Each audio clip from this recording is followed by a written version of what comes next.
एनसेलको wire free plus वार्षिक भुक्तानी गरेमा कर बाहेक मात्र रु 690 मा 60 GB wire free data plus 10 GB SIM data plus 200 minute voice pack र अन्य डिजिटल सेवाहरूको गजबको कम्बो।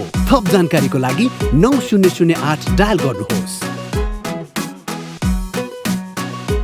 एनसेल, आज भोलि सधैँ सँगै। हाँस्दै खेल्दै सानो सानो खुसीमा भुल्दै हुर्किँदैछ नेपाल चोको फनमा रमाउँदै नयाँ साथी बनाउँदै रिसाकोलाई मनाउँदै हुर्किँदैछ नेपाल चोको फनमा रमाउँदै। नेपालको सर्वाधिक लोकप्रिय chocolatey wafer Chocofun. Choco choco choco choco चोकोफन।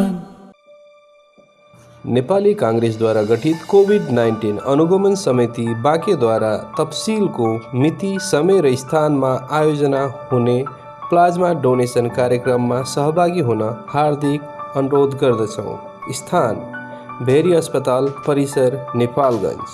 मिति 2077 साल मङ्सिर 6 गते शनिबार। समय दिउँसो 11:30 बजे।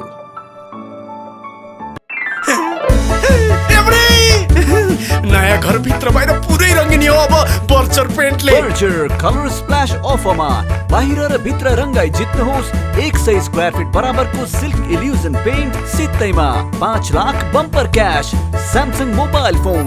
बर्चर।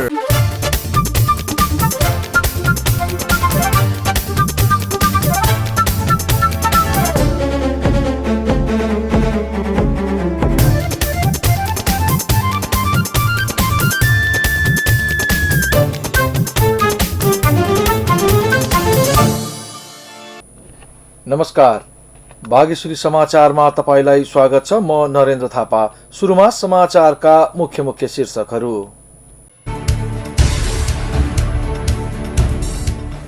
उदाउँदो सूर्यलाई अर्घ्य दिई यस वर्षको छठ पर्व सम्पन्न।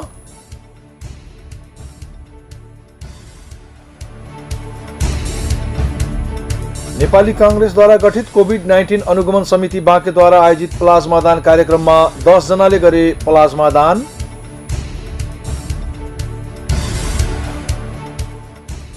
नेपालमा शनिबार 1674 जनामा कोरोना संक्रमण पुष्टि। कुल संक्रमित संख्या 2,18,639। नारायणहिटी दरबार स्थित तत्कालीन राजा वीरेन्द्रको निजी निवास श्री सदन अवलोकनका लागि खुला।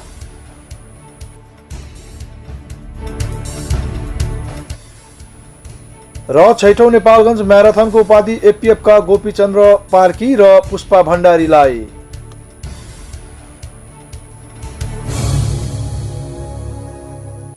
समाचारमा स्वागत छ। अब समाचार विस्तारमा। उदाउँदो सूर्यलाई अर्घ्य दिई यस वर्षको छठ पर्व सम्पन्न भएको छ। छठ पर्व अन्तर्गत व्रतालुहरूले शनिबार नेपालगञ्जको बागेश्वरी मन्दिर तलाउमा उदाउँदो सूर्यलाई अर्घ्य दिई पर्वको समापन गरेका हुन्। मूल विधि चतुर्थीदेखि सुरु भई षष्ठीका दिन बेलुकी अस्ताउन लागेको र सप्तमीका दिन उदाउँदो सूर्यलाई अर्घ्य दिई पूजा अर्चना गरी यो पर्वको समापन गर्ने परम्परा रहेको छ। व्रतालुहरू बागेश्वरी मन्दिर तलाउमा दुवै हत्केलामा पिठार र सिन्दुर लगाई अक्षता फूल लिई आफ्नो खेतबारीमा उत्पादन भएका सामग्री र घरमा बनाइएको विशेष प्रकारको पकवान सूर्यलाई अर्घ्य अर्पण गरेका थिए। अर्घ्यमा ठकुवा, कसार, केरा, उखु, मेवा, मिष्टान, गेडागुडी र विभिन्न वनस्पति, भुसुवा, माटोको हात्ती, सुप, कन्सुप्ती, कलश सहितको घैँटो सूर्यलाई अर्पण गर्ने चलन रहेको छ। सूर्यलाई दिइने अर्घ्यमा ठकुवालाई समृद्धि, उखुलाई आरोग्य, केरालाई विष्णु र कृषि उत्पादनलाई प्रकृतिप्रति कृतज्ञताको घोतक मानिन्छ। छठ पर्वको मूल सन्देश भनेकै समन्वय, समावेशी र सादगीपन हो। छठ पर्व महिलाहरूको अगुवाईमा समाज र परिवारको हितका लागि संकल्प गरिन्छ, जो यसको महत्त्वपूर्ण पक्ष हो। अस्ताउने र उदाउने दुईटै सूर्यलाई अभिनन्दन गर्नुको अर्थ जीवनमा सुख दुःख, रोदन र हाँसोलाई समान रूपमा र जीवनकै पाटोको रूपमा लिइनु हो। छठका अवसरमा बेहुलीजी सिंगारिएका पोखरी र तलाउमा नववस्त्रमा सजिएका श्रद्धालुहरूको भिड पनि दर्शनीय रहेको थियो। शनिबार बाँकेका 50 जना सहित 92 जनामा कोरोना संक्रमण पुष्टि भएको छ। भेरी अस्पतालमा 26 जना र नेपालगञ्ज मेडिकल कलेज कोलपुरमा गरिएको परीक्षणमा 14 जनामा कोरोना पुष्टि भएको बाँकेका कोरोना फोकल पर्सन नरेश श्रेष्ठले बताउनुभयो। यस्तै बाँकेमा गरिएको परीक्षणमा बाहिरी जिल्लाका 42 जनामा पनि कोरोना पुष्टि भएको छ। जिल्लामा अहिले कोरोना संक्रमितको कुल संख्या 3696 पुगेको छ। अहिले 185 जना आइसोलेसनमा रहेका छन्।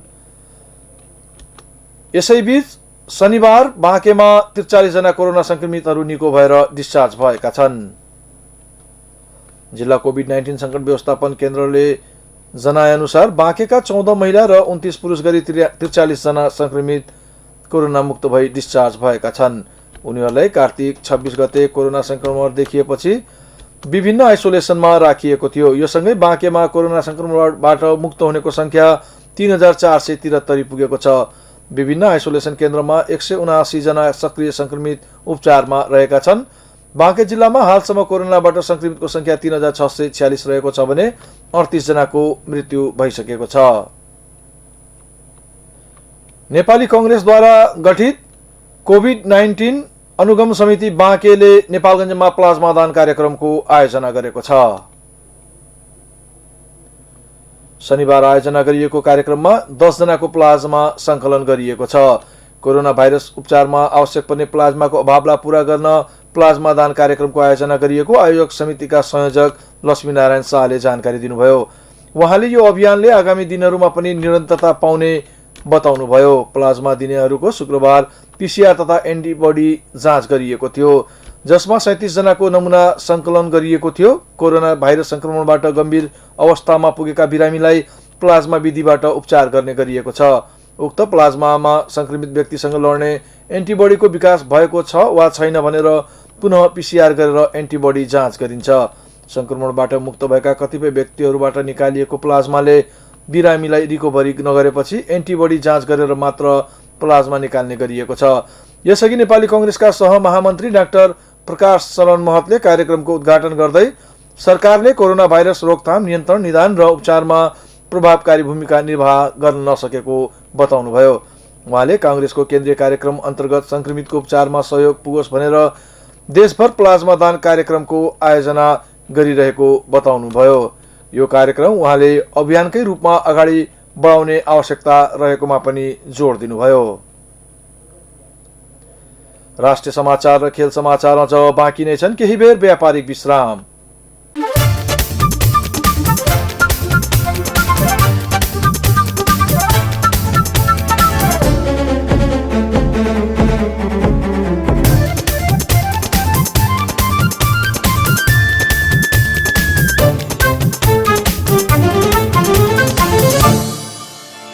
विश्रामपछि समाचारमा पुनः स्वागत छ। अब बाँकी समाचार।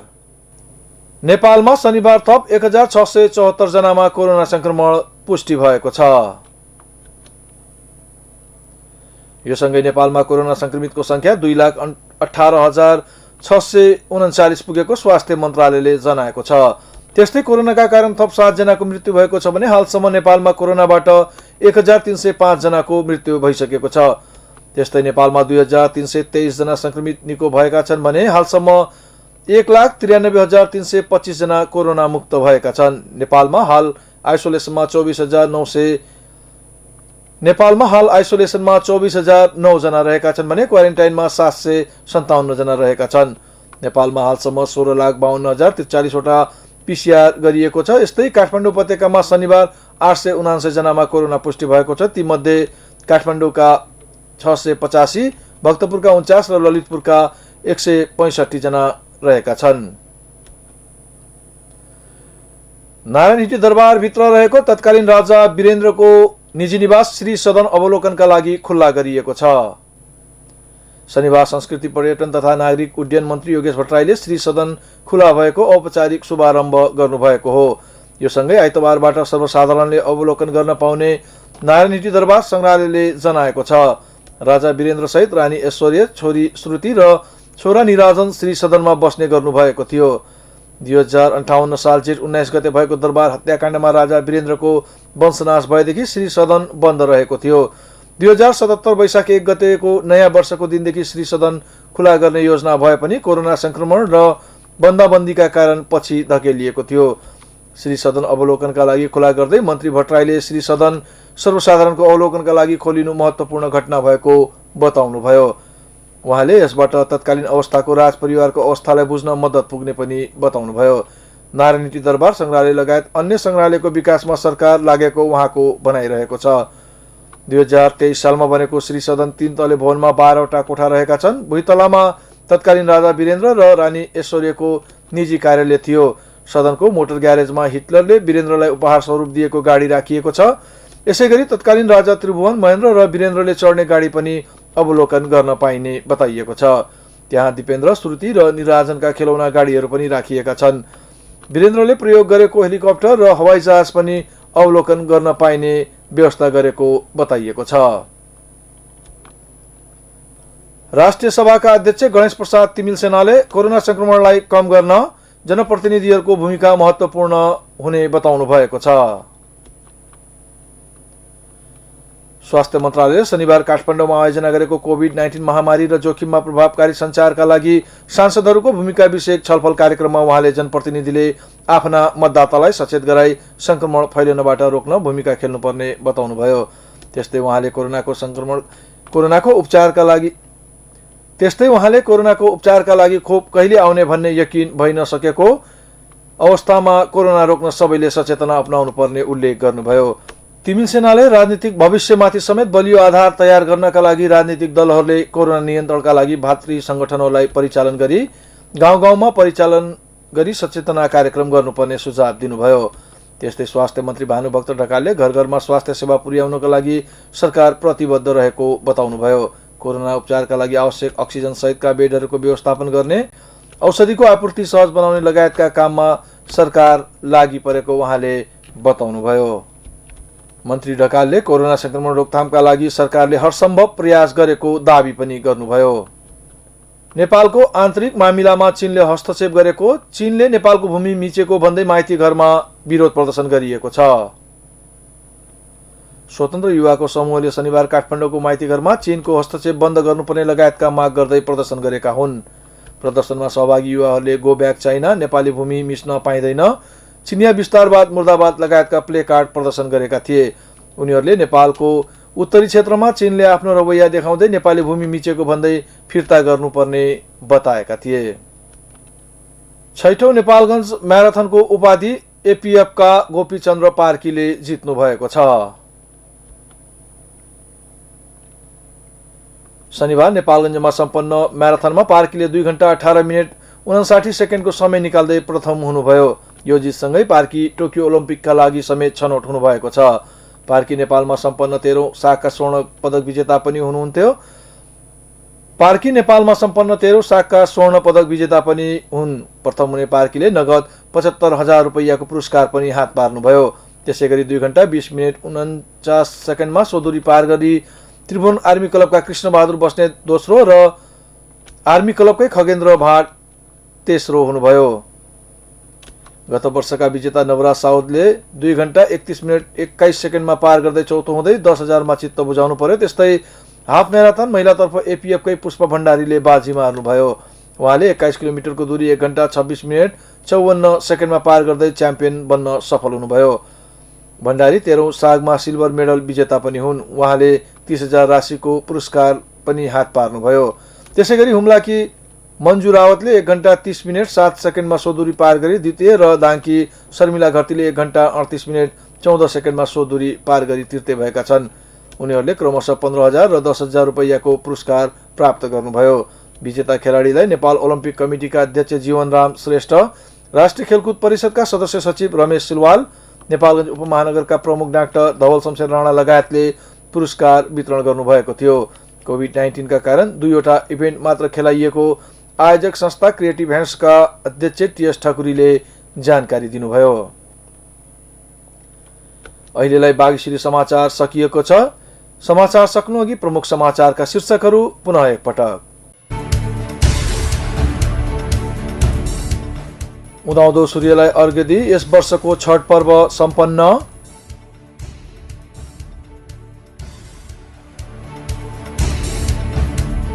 नेपाली कांग्रेसद्वारा गठित कोभिड-19 अनुगमन समिति बाँकेद्वारा आयोजित प्लाज्मा दान कार्यक्रममा 10 जनाले गरे प्लाज्मा दान।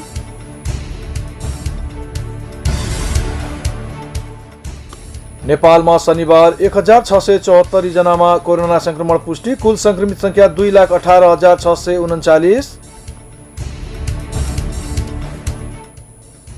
नारायणहिटी दरबार स्थित तत्कालीन राजा वीरेन्द्रको निजी निवास श्री सदन अवलोकनका लागि खुला।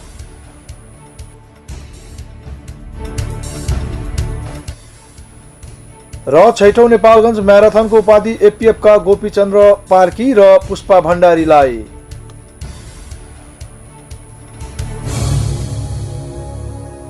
हवस् त बागेश्वरी समाचारबाट म नरेन्द्र थापा बिदा हुन्छु। हेर्दै गर्नुहोस् बागेश्वरी टेलिभिजन। नमस्कार।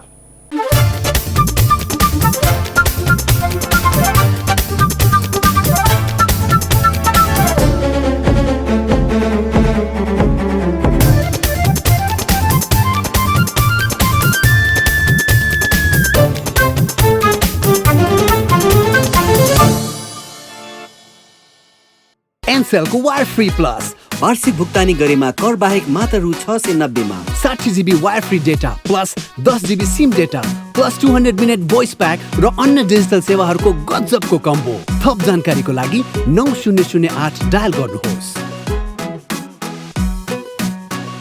एनसेल, आज भोलि सधैँ सँगै। हाँस्दै खेल्दै सानो सानो खुसीमा भुल्दै हुर्किँदैछ नेपाल चोको फनमा रमाउँदै, नयाँ साथी बनाउँदै विशाखोलाई मनाउँदै हुर्किँदैछ नेपाल चोको फनमा रमाउँदै।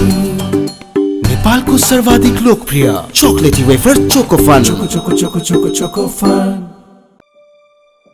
नेपाली काङ्ग्रेसद्वारा गठित कोभिड-19 अनुगमन समिति बाँकेद्वारा तफसिलको मिति, समय र स्थानमा आयोजना हुने प्लाज्मा डोनेसन कार्यक्रममा सहभागी हुन हार्दिक अनुरोध गर्दछौँ।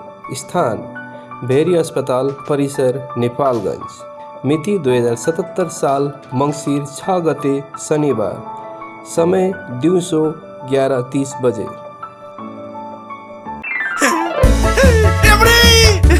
नयाँ घर भित्र बाहिर पुरै रङ्गिनी हो अब बर्चर पेन्टले। बर्चर कलर स्प्ल्यास अफरमा बाहिर र भित्र रङ्गाई जित्नुहोस् 100 स्क्वायर फिट बराबरको सिल्क इल्युजन पेन्ट सित्तैमा 5 लाख बम्पर क्यास।